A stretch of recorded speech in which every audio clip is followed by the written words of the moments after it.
ប្រសិនបើឆ្នាំនេះអ្នកមានអាយុ18ឆ្នាំសូមអបអរសាទរផងរបៀបសាកល្បងបានបញ្ចប់ទៅហើយចាប់ពីវិនាទីនេះតទៅ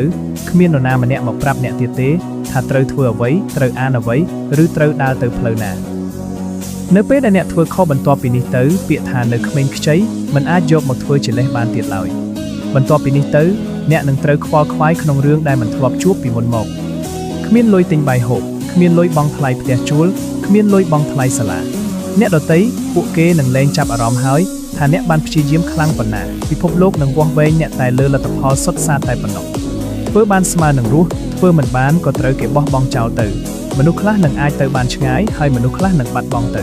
ហើយមនុស្សខ្លះទៀតក៏នឹងលែងមានវត្តមាននៅក្នុងជីវិតរបស់អ្នកទៀតដែរគ្មាននរណាម្នាក់មករងចាំ